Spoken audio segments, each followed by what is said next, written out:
देश की विकास दर को आगे बढ़ा करके इस देश में एक कल्याणकारी सरकार की स्थापना करके सुशासन स्थापित करने में केंद्र की मोदी सरकार सफल हुई है। और केवल भारत ही नहीं बल्कि पूरी दुनिया में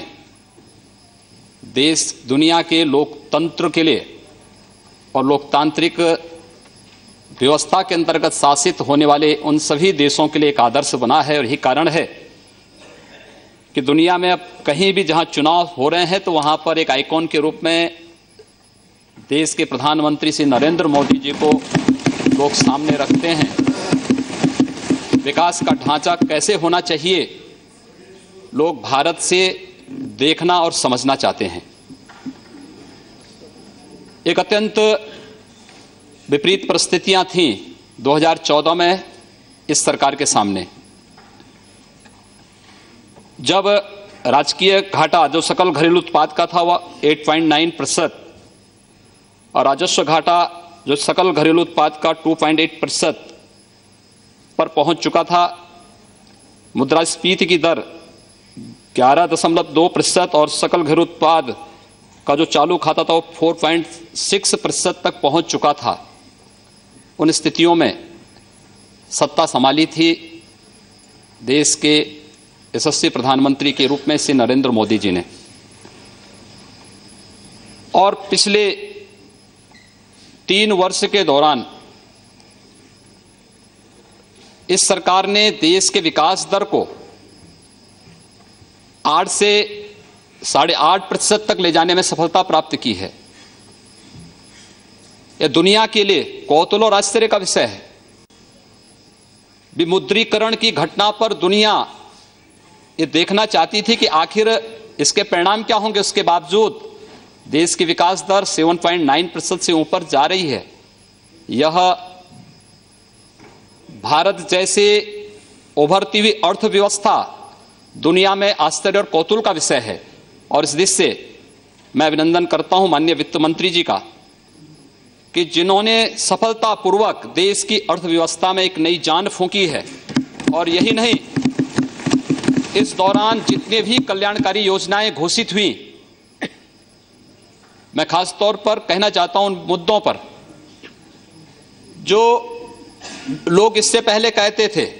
2014 के पूर्व तमाम प्रकार की भ्रांतियां पैदा की जाती थी, तमाम प्रकार के भ्रम पैदा किए जाते थे, लेकिन चुनाव के दौरान भी और उसके बाद भी माननीय प्रधानमंत्री जी ने पूरी दृढ़ता के साथ जिन बातों को कहा कि हमारी सरकार इस देश के किसानों के लिए, इस देश के गरीबों के लिए समर्पित होगी, उसमें कोई जाति, कोई मत, कोई पंथ या कोई मजहब नहीं, बल्कि इस देश के उस आम नागरिक के लिए समर्पित होकर के कार्य करेगी जो वास्तव में इस देश में विकास का सही मायने में हकदार है। और उस तक पहुंचाने के लिए जिस प्रकार का कार्य किया, महोदया मुझे याद है 1996-98 के दौरान कुछ प्राकृतिक आपदाओं से पीड़ित किसानों के बीच में मुझे जाने का अवसर प्राप्त हुआ था। उस दौरान मैं देखता था कि सरकार चेक देती थी उन किसानों को 1000 रुपए की, तो 1000 रुपए का जो चेक उन किसानों को मिलता था, उन किसानों के पास अपने खाते नहीं होते थे। बैंक में जाते थे तो बैंक उनको कहता था कि खाता आपके पास नहीं है, आप पहले 500 रुपया जमा करिए तब तुम्हारा ये चेक जमा हो पाएगा बैंक में। किसी सरकार ने नहीं सोचा, लेकिन जनधन योजना के माध्यम से इस देश के अंदर 25 करोड़ गरीबों के परिवारों के खाते खोलना, यह देश के गरीबों के प्रति इस सरकार की सोच को प्रदर्शित करता है, जो आम नागरिक के लिए, उसमें हर जाति के लोग थे, हर मत, हर लिंग से जुड़े हुए लोग थे, कोई भेदभाव किसी के साथ नहीं हुआ। इस सरकार ने उसके बाद जो योजनाएं घोषित की, चाहे वो डिजिटल इंडिया का हो, स्टार्टअप इंडिया का रहा हो, स्टैंड अप इंडिया का हो, इस देश के युवाओं के स्वावलंबन के लिए प्रधानमंत्री मुद्रा बैंक योजना की शुरुआत कितनी अच्छी योजना थी। इस देश की महिलाओं के लिए समर्पित प्रधानमंत्री उज्ज्वला योजना, गांव में हम लोगों को जाने का अवसर प्राप्त होता है और आज एक गांव की गृहिणी इस बात को कहती है कि अब मुझे इस बात की चिंता नहीं कि लकड़ी नहीं मिलेगी या बरसात के कारण अगर ईंधन उसे प्राप्त नहीं होगा तो उसके घर में रसोई नहीं जलेगी, क्योंकि प्रधानमंत्री जी ने उसके घर तक उज्ज्वला योजना के अंतर्गत रसोई गैस पहुंचा दिया है। कल्याणकारी योजनाओं को किस हद तक पहुंचाने का कार्य और किस तत्परता के साथ हुआ है, इस 2.5-3 वर्ष के दौरान जितनी कल्याणकारी योजनाएं इस देश के अंदर, विकास की योजनाएं जिस तत्परता के साथ प्रारंभ की गई, वह देश और दुनिया में एक आदर्श मॉडल के रूप में भारत सबके सामने प्रस्तुत हुआ है। और इसलिए मैं आप, जब वित्त विधेयक पर चर्चा हो रही है, इस देश का पूर्वी भारत विकास के पैमाने पर हमेशा पिछड़ता जाता था, उपेक्षित था, कोई उनके बारे में नहीं सोचता था। मैं स्वयं पूर्वी उत्तर प्रदेश से 1998 से लगातार इस सदन में चुन करके आता हूं और आता रहा, हम अपनी बात को कहते रहे, कोई सुनता नहीं था। 26 वर्षों से गोरखपुर का फर्टिलाइजर कारखाना बंद था। जब भी हम लोग अपनी बात को रखते थे तो कहते थे इसके बारे में कोई पॉलिसी बनाएंगे, बंद उद्योग को कैसे चला पाएंगे। लेकिन मैं धन्यवाद दूंगा और आभारी हूं माननीय प्रधानमंत्री जी का, 26 वर्षों से बंद उस गोरखपुर के फर्टिलाइजर कारखाने को न केवल माननीय प्रधानमंत्री जी ने पिछले वर्ष जाकर के शिलान्यास किया है, वहां पर कार्य भी प्रारंभ हो गया है और 2019 से पहले गोरखपुर में, बरौनी में, सिंदरी में नए फर्टिलाइजर कारखाना स्थापित होकर के खाद उत्पादन का कार्य, उर्वरक उत्पादन का कार्य प्रारंभ भी हो जाएगा। पूर्वी उत्तर प्रदेश में मैं इस सदन में लगातार चिल्लाता था, उत्तर प्रदेश के 34 जिले इंसेफ्लाइटिस से पीड़ित थे, मासूम बच्चे मरते थे। आश्चर्य होता है मुझे इस बात पर कि जो लोग बार बार इस बात को कहते थे, दलितों की बात करते थे, अल्पसंख्यकों की बात करते थे, अधिकतर मरने वाले बच्चे दलित और अल्पसंख्यक समुदाय के थे, 90% बच्चे उस समुदाय के थे। लेकिन उनकी पीड़ा को कभी किसी के द्वारा यहां पर सहानुभूति दिखाने का प्रयास नहीं हुआ। माननीय प्रधानमंत्री जी ने गोरखपुर को एम्स दिया और एम्स जैसा चिकित्सा संस्थान गोरखपुर में आज कार्य उसका प्रारंभ हो रहा है। देश के अंदर बुनियादी ढांचे का विकास कैसे होना चाहिए, यह मॉडल देश के अंदर प्रधानमंत्री ग्रामीण सड़क योजना के माध्यम से हमारे आदरणीय नेता पूर्व प्रधानमंत्री श्री अटल बिहारी वाजपेयी जी ने तो प्रारंभ किया था।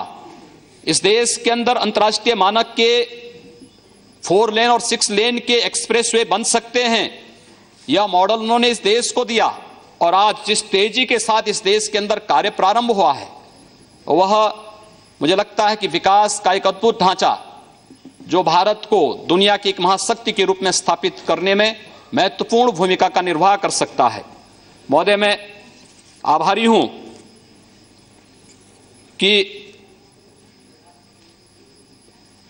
इस सदन में 1998 से लेकर के अब तक मुझे बहुत कुछ जानने, सीखने, संसदीय प्रणाली के बारे में बहुत कुछ सीखने का अवसर मुझे यहां प्राप्त हुआ है।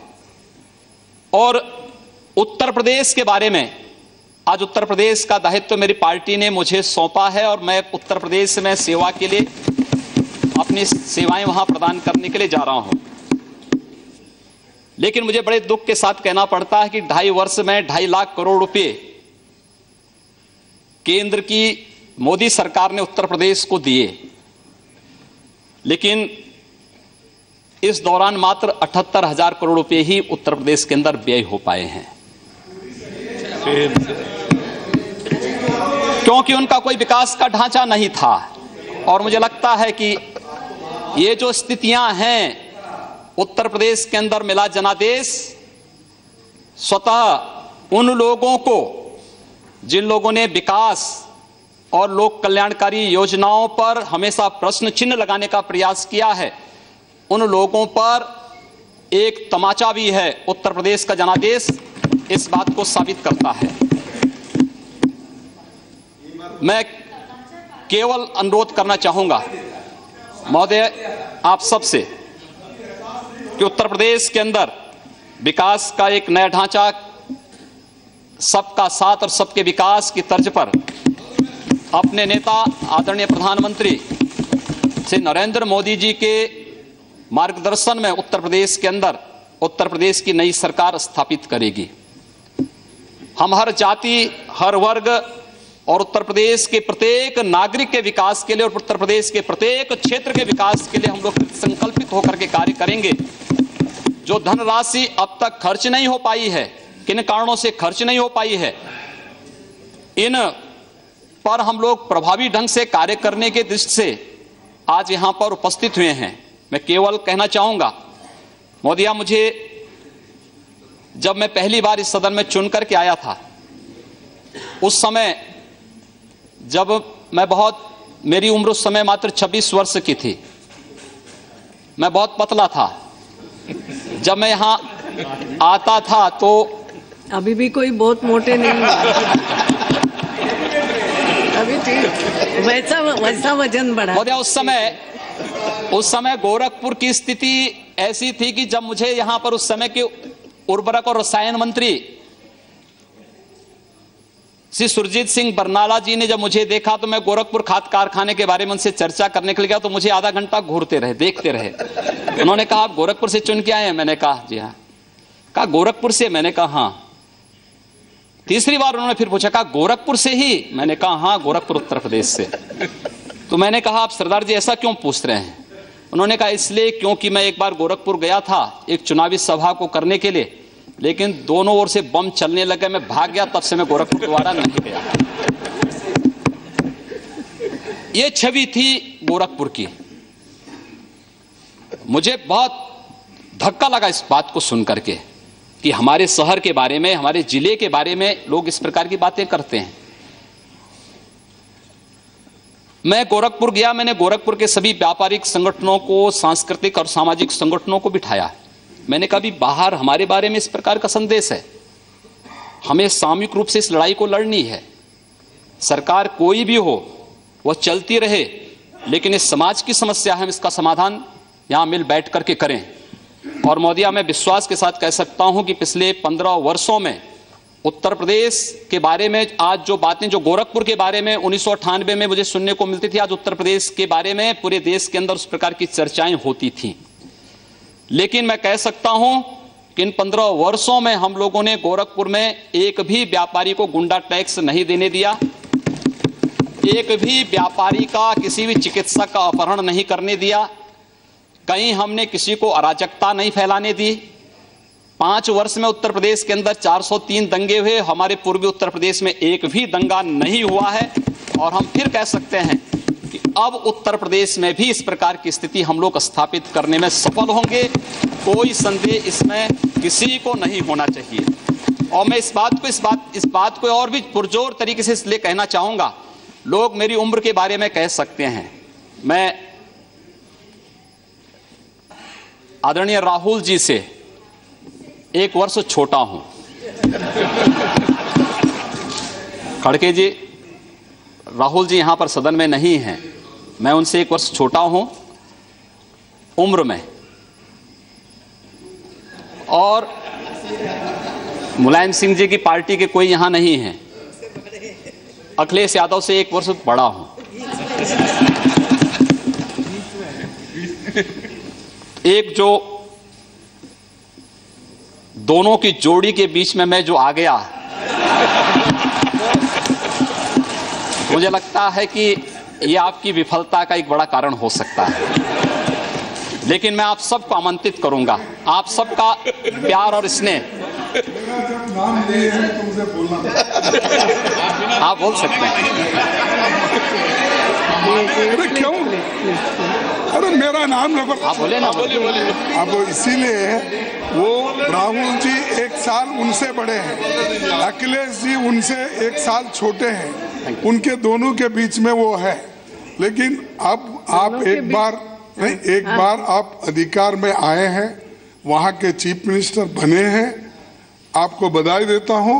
लेकिन आप इस स्टैंडर्ड को मेंटेन करो। चीफ मिनिस्टर बन के जब आप उस कुर्सी पे बैठते हो, उसी की गरिमा रख के आगे चलो।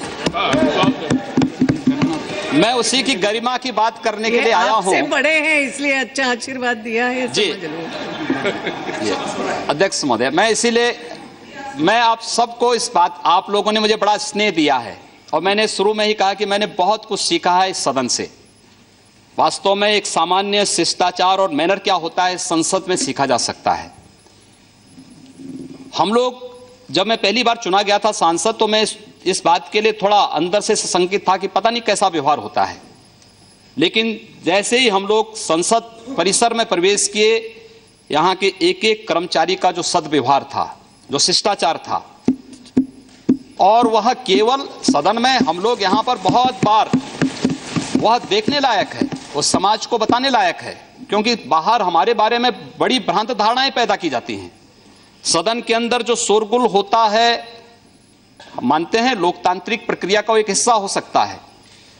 हम लोग बहुत बार, हमारी जो आपस में बहस होती है उसमें बहुत वाद विवाद हो जाता है, लेकिन बाहर हम लोग जब गैलरी में मिलते हैं तो एक दूसरे से गले मिलते हुए दिखाई देते हैं। हम सारी चीजों को फिर यहीं पर छोड़ करके बाहर वही सद्भावनाएं हमारे बीच में होती हैं। और मैं इस सब से, इसीलिए आप पूरे सदन से मैं इस बात को कहना चाहूंगा कि हमारी पार्टी ने, हमारे नेता ने मुझे जो दायित्व दिया है, मैं आप सबको आमंत्रित करूंगा उत्तर प्रदेश में। आप उत्तर प्रदेश में आए, स्वागत होगा आप सबका। उत्तर प्रदेश आदरणीय प्रधानमंत्री जी के सपनों का प्रदेश होगा, देश का उत्कृष्ट प्रदेश होगा, भ्रष्टाचार मुक्त प्रदेश होगा, दंगों से मुक्त प्रदेश होगा, अराजकता और गुंडागिर्दी से मुक्त प्रदेश होगा। और उत्तर प्रदेश में हम विकास का एक ऐसा मॉडल देंगे कि उत्तर प्रदेश के नौजवानों को पलायन नहीं करना पड़ेगा। उत्तर प्रदेश में माताओं और बहनों को अपनी सुरक्षा के लिए कहीं गुहार नहीं करना पड़ेगा। और यह कार्य वहां पर प्रारंभ आप देखिए अवश्य। और मैं आपको खासतौर पर खड़गे जी, आप तो यहाँ पर नेता के रूप में हैं और हम आपको सादर आमंत्रित करेंगे। मैं पूरे सदन को आमंत्रित